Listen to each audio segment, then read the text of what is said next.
Kisah nyata, akhir sang playboy. Bagi sebagian kaum Hawa, playboy, pria penakluk wanita, itu sosok yang sangat menarik. Namun, bagi yang lain, ia menjijikkan. Sementara buat kelompok perempuan yang lain lagi, ia menarik sekaligus menjijikkan. Kadang sulit menentukan mana yang mau diikuti, mengencaninya atau membunuhnya. Rick Williams menimbulkan perasaan seperti itu pada sejumlah wanita. Lelaki tegap bertinggi 183 cm dan berat 82,5 kg ini memperlakukan wanita ibarat tisu, sekali pakai langsung buang. Si mata keranjang lenyap. Anehnya, Williams tetap saja berhasil membujuk seorang wanita untuk dijadikan istrinya walaupun wanita itu tahu Williams mata keranjang dan penuh tipu daya. Wanita itu benar-benar buta pada kebiasaan Williams yang suka melirik perempuan lain, buta terhadap perilaku para perempuan yang mau meladeni tatapan mata suaminya dan mengundangnya ke ranjang mereka. Dengan perasaan optimistis, wanita itu berbagi ranjang dengan Williams di lantai 2 apartemennya di South Cornell Avenue, di daerah Hyde Park yang subur dekat Chicago, Amerika Serikat.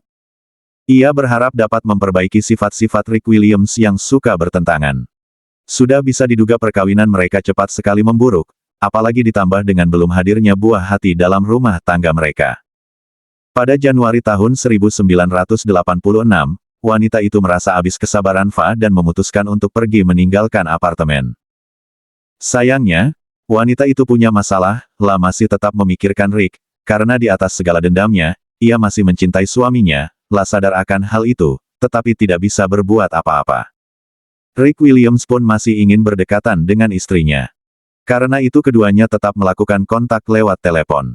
Pada tanggal 13 Maret tahun 1986 istri Williams muncul di kantor polisi distrik di Prairie Avenue.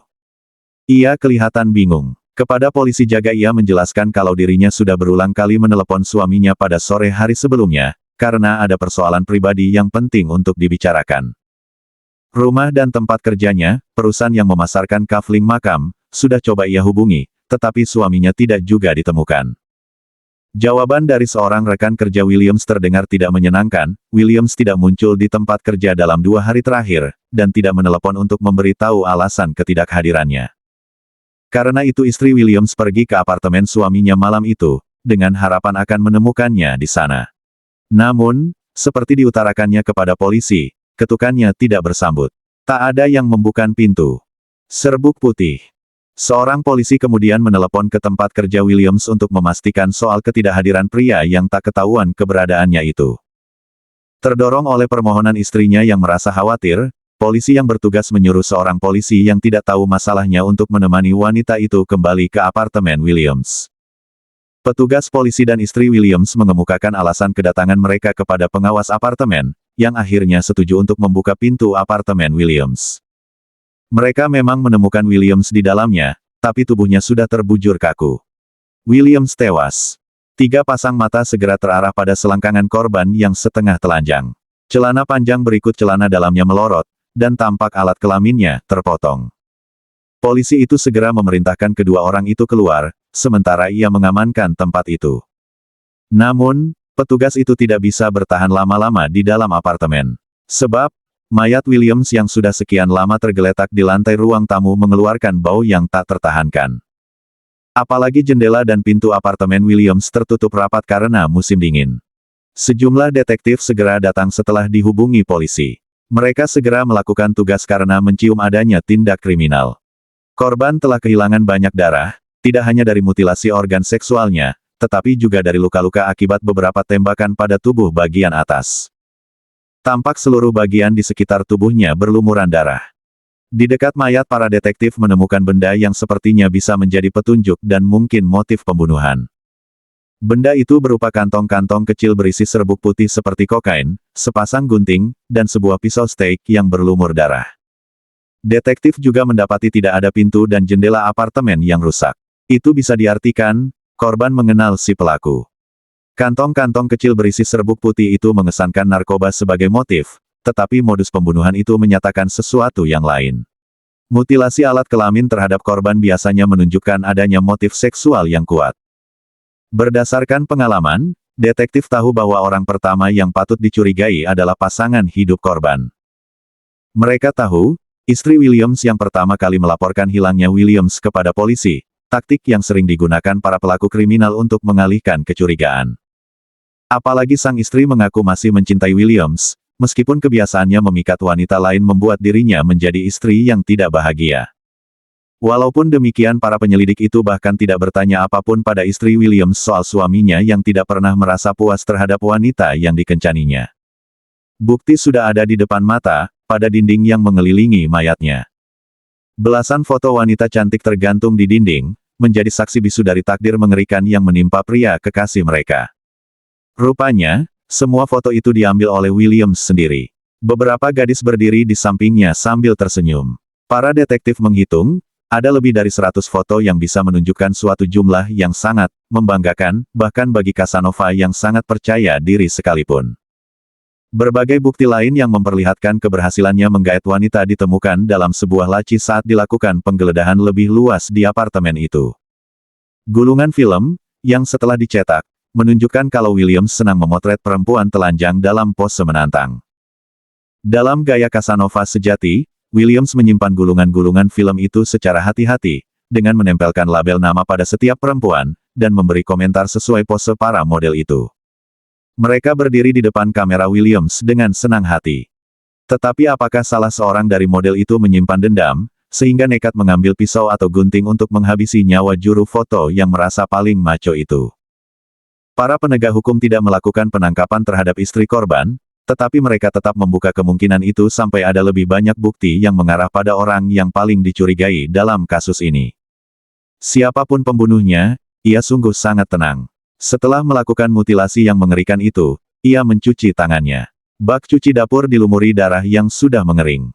Mayat Williams dipindahkan untuk diautopsi. Sementara para detektif sibuk ke sana kemari menanyai tetangga Williams. Mereka tidak bisa berkomentar banyak soal Williams, kecuali bahwa Williams tidak pernah bertahan lama setelah menjalin dengan seorang kekasih. Tak ada yang mengejutkan. Pemeriksaan terhadap catatan Richard Williams di kantor pusat kepolisian lebih banyak mengungkapkan soal latar belakang korban. Antara lain, saat masih muda dan berdinas di ketentaraan, ia pernah melakukan pemerkosaan dan sodomi pada seorang perempuan yang ia jumpai di sebuah bar, lalu menganiayanya selama setelah hari sebelum akhirnya melepaskannya. Mahkamah militer menjatuhi Williams hukuman 35 tahun penjara di Fort Leavenworth Ward Prison. Ia berhasil meredam keinginannya mengunjungi bar selama 6 tahun sebelum akhirnya memperoleh pembebasan bersyarat pada tahun 1965. Selama beberapa tahun kemudian, ia berganti-ganti pacar sebelum hubungan baik mereka akhirnya putus dengan cara kasar. Tahun 1971, salah seorang dari perempuan itu menyerangnya kembali, dengan menjadi saksi di pengadilan Cook County. Tumpukan perkara menunda persidangan terhadapnya selama beberapa tahun, sampai 4 tahun kemudian Williams diadili, dan menjalani hukuman penjara cukup lama karena terbukti melakukan penyerangan seksual. Kali itu dia dipenjarakan di Stateville Penitentiary. Bebas bersyaratnya yang pertama ditolak, tetapi pada 1983 instansi yang memberikan bebas bersyarat meninjaunya lagi, dan memutuskan Williams siap dikembalikan ke tengah masyarakat. Sebagai narapidana yang sudah 2 kali melakukan kejahatan, Williams menggunakan bakat pendekatannya untuk memperoleh pekerjaan di pemakaman, menjual kafling makam. Ia juga melakukan kerja sampingan sebagai pengedar kokain. Hasil autopsi mayat Williams menunjukkan, narkoba sebagai motif pembunuhan bisa diabaikan. Menurut Dr. Robert Steen yang melakukan autopsi, Williams masih hidup saat organ kelaminnya dimutilasi. Bisa dipastikan, luka pada bagian itu menunjukkan bekas dipotong menggunakan gunting. Tampaknya, Williams berusaha mempertahankan diri. Hal itu terlihat dengan adanya luka dalam di tangan kirinya, karena mencoba menghindari sisi tajam gunting. Williams yang bertubuh besar sepertinya roboh oleh terjangan peluru dari pistol kaliber 22 di bagian dadanya, diikuti beberapa tikaman gunting di tubuhnya. Setelah itu barulah alat kelaminnya digarap. Saat mengembuskan napas terakhir, Williams sadar akan penghinaan paling hebat yang pernah diterimanya. Mutilasi seksual menunjukkan latar belakang pembunuhan lebih pada balas dendam daripada soal narkoba. Tentu saja masih ada kemungkinan menyangkut hubungan antara seks dan narkoba. Sejumlah spekulasi tentang hal itu telah dimunculkan oleh para detektif. Tetapi tidak ada kelanjutannya. Pembunuhan terhadap Williams sudah berlangsung 2 hari sebelumnya, namun jejak si pembunuh sedingin salju yang sedang turun di Chicago. Para detektif sudah melakukan hal terbaik dengan mengajukan nama wanita-wanita bugil di galeri foto Williams. Gulungan-gulungan film hanya ditandai dengan nama-nama depan wanita yang tampil dalam pose menggiurkan, tetapi tidak banyak nama yang bisa dikaitkan. Buku petunjuk telepon yang ditemukan di sebuah laci apartemen korban memunculkan harapan diperolehnya solusi cepat tentang masalah ini. Namun, pandangan sekilas menunjukkan, Williams tidak pernah lagi menambahkan data di gulungan film. Setiap nomor telepon hanya memiliki satu nama di samping. Yang pasti, nama-nama keluarga tidak ada dalam koleksi pria ini. Para detektif yakin, setelah dimintai keterangan, mantan istri Williams bukanlah tersangka yang serius. Setiap gerak-geriknya di hari-hari menjelang peristiwa pembunuhan bisa dipertanggungjawabkan. Jika si pembunuh memang seorang wanita, para detektif menduga pelakunya bukan mantan istri korban. Nyatanya, mantan istri Williams sangat membantu para penegak hukum dengan menyodorkan nama-nama teman Williams. Dua orang penegak hukum ditetapkan untuk menangani kasus ini, yaitu detektif Ed Smith dan James Cassidy. Keduanya lalu mewawancarai para teman korban dan mereka harus menambahkan sejumlah informasi untuk melengkapi latar belakang kasus pembunuhan itu. Pindah mendadak. Teman korban yang pertama dimintai keterangan menyatakan, Williams bersikap layaknya fotografer sukses saat bertemu dengan perempuan yang ingin dikencaninya. Menurut dia, Williams menawari mereka bantuan untuk meniti karir sebagai model, dan tawarannya selalu ditelan mentah-mentah oleh hampir semua perempuan itu. Setelah itu Williams tidak membutuhkan waktu lama untuk mengajak mereka masuk ke studionya, lalu melucuti pakaian mereka untuk berpose di depan kamera. Salah seorang perempuan terakhir yang menaklukkan hati Williams dikenalkan oleh temannya sebulan sebelumnya. Kata teman Williams, wanita itu, Jackie Foggy namanya, bertubuh jangkung dan langsing, serta berwajah menarik. Dengan paduan yang ideal itu, Jackie tentu saja bersedia menjadi model dan mau menerima tawaran Williams. Tak lama setelah berkenalan, teman Williams melihat Williams dan Foggy pergi meninggalkan studio. Mereka rupanya pulang ke apartemen Williams. Para detektif tidak menaruh perhatian terlalu banyak terhadap nama Jackie Foggy, yang juga disebut-sebut lagi dalam wawancara dengan teman-teman Williams yang lain. Kali ini teman itu menyatakan, pada malam tanggal 13 Maret, saat pembunuhan terjadi, ia berbicara dengan Williams melalui telepon. Menurut dia, saat itu Williams terdengar sangat kesal dan pembicaraan itu terputus oleh suara teriakan terhadap seseorang yang berada bersama Williams di sebuah ruangan. Di tengah pembicaraan, ia sempat mendengar nama Jackie disebut. Kemudian terdengar suara teriakan seorang wanita di belakang Williams. Juga terdengar suara televisi dengan volume yang keras, sehingga ucapan Williams sulit didengar. Ketika Williams bertanya apakah boleh menelepon kembali nanti, di latar belakang terdengar kata potret disebut oleh si wanita. Dari situ ia menduga ada perselisihan mengenai foto-fotonya yang dibuat oleh Williams. Menurut teman itu lagi, yang mengenal Williams dengan baik, Williams bukanlah laki-laki yang bijaksana jika berhadapan dengan wanita. Yang terlintas di benaknya, Williams bisa dengan mudah membahayakan perempuan yang mengeluh. Namun, entah bagaimana keadaannya berbalik dan Williams justru yang menjadi korban. Jadi, apakah pembunuh Williams itu Jackie? Saat melakukan pengecekan ulang pada petunjuk telepon pribadi Williams, kedua detektif menemukan sebuah nomor seorang wanita yang menimbulkan tanda tanya. Ketika dihubungi, telepon itu tidak menjawab. Lalu, kedua detektif itu pun menelusuri alamat itu dan mendatanginya untuk menanyai Jackie Foggy. Tak ada yang membukakan mereka pintu. Kedua detektif itu menemui wanita pengawas apartemen, yang kemudian membawa mereka ke tempat tinggal si penyewa. Kepada para detektif itu pengawas gedung mengatakan, Foggy pindah tanpa memberi tahu sebelumnya. Pengawas apartemen itu bahkan dapat memastikan, Jackie pergi begitu saja, belakangan baru seorang teman prianya memberitahu soal kepergian Foggy. Dari wanita pengawas apartemen kedua detektif tahu, teman pria Foggy ternyata juga tinggal di gedung yang sama dengan Foggy. Tanpa menunda-nunda, keduanya segera menjumpai laki-laki itu yang kemudian mengatakan kalau Foggy sudah pergi sehari sebelumnya tanpa banyak keributan. Saat teman pria Foggy bertanya soal alasan kepindahannya yang mendadak, Foggy hanya mengatakan kalau ia bosan dengan apartemennya dan butuh suasana baru. Tak ada ucapannya yang bisa mencegah Foggy pergi.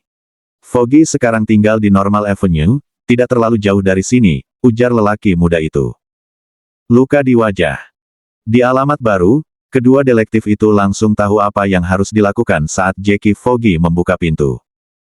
Di wajah Jackie terlihat goresan yang masih baru, panjang dan dalam. Goresan luka semacam itu dilakukan oleh seseorang yang berjuang mempertahankan nyawanya.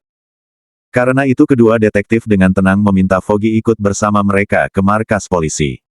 Foggy menjadi tersangka. Beberapa jam kemudian Foggy diminta menjelaskan kembali bagaimana ia memperoleh luka di wajah itu dan mengapa ia mendadak mengemasi kopor-kopornya dan pindah apartemen. Setiap jawabannya tidak memuaskan. Tapi akhirnya datang juga kepastian yang ditunggu-tunggu saat Foggy diberitahu ada seorang saksi mata yang mendengar suaranya di belakang Williams ketika sedang berbicara dengan korban via telepon pada malam pembunuhan itu. Seperti matahari muncul di cakrawala pada hari yang baru, si tersangka menyandarkan punggungnya di bangku dan menganggukkan kepala tanpa bisa mengelak. Jackie Foggy siap menceritakan kisahnya. La mengenal Williams belum terlalu lama, hanya sebulan lebih sedikit. La diperkenalkan oleh seorang temannya. Williams memuji bentuk tubuh dan kecantikan wajahnya. Bahkan, Williams bilang kalau Jackie bisa melakukan banyak hal dalam karir di dunia model. Kemudian dilakukanlah sesi pemotretan foto telanjang yang dilanjutkan dengan bercinta. Menurut Jackie Foggy, Williams seorang pria perkasa dan suka menikmati hubungan seksual yang bervariasi. Suatu kali, menurut Foggy, Williams melakukan hubungan seksual secara keterlaluan, tetapi ia berusaha menahan diri lebih karena rasa takut. Jackie tetap mempunyai harapan yang tinggi untuk menjadi seorang model. Namun, seiring dengan berjalannya waktu, Williams gagal menepati janji. Biaya untuk memberi layanan seksual yang dimintanya akhirnya semakin menjadi-jadi. Williams akhirnya menjinakkan Jackie dengan kokain. La mulai menjadikan narkoba sebagai bisnis utamanya. Ia membeli perhiasan dan sebuah mobil baru. Di lain pihak, Jackie semakin ketagihan kokain. Dalam waktu tidak lama ia tak bisa berbuat apa-apa tanpa kokain, atau tanpa Williams yang jadi pemasok. Jackie pun akhirnya membantu Williams menyiapkan bungkusan-bungkusan kecil kokain, yang dijual Williams kepada pelanggan. Mereka juga melakukan hal itu pada malam tewasnya Williams. Setelah itu, mereka menggunakan kokain dan minum alkohol. Menjelang malam, keduanya teler. Menurut Foggy, ia menghidupkan televisi dan menonton tayangannya, sementara Williams masuk ke ruang lain untuk menelepon. Foggy marah kepada Williams karena dipaksa melakukan hubungan seksual yang tidak disukainya dan Williams gagal menjadikannya seorang model. Ia pun memaki Williams dan Williams balik memakinya, sementara telepon masih ada di tangan Williams. Kemudian Williams meletakkan gagang telepon dan mengambil pistol kaliber 22 yang disimpannya di laci, lalu mengarahkannya ke Foggy. Kata Foggy, ia menyambar kaleng hairspray dan menyemprotkan isinya tepat ke mata Williams. Williams menutup wajahnya dan pistolnya jatuh ke lantai. Ia mencoba menyambar Foggy, berusaha mencakar wajahnya. Foggy lalu menyambar pistol itu dan menekan pelatuknya berulang kali. Ketika Williams mencoba merenggutnya beberapa kali, sebelah tangannya masih menggosok-gosok matanya, sementara tangan yang lain berusaha menggapai Foggy.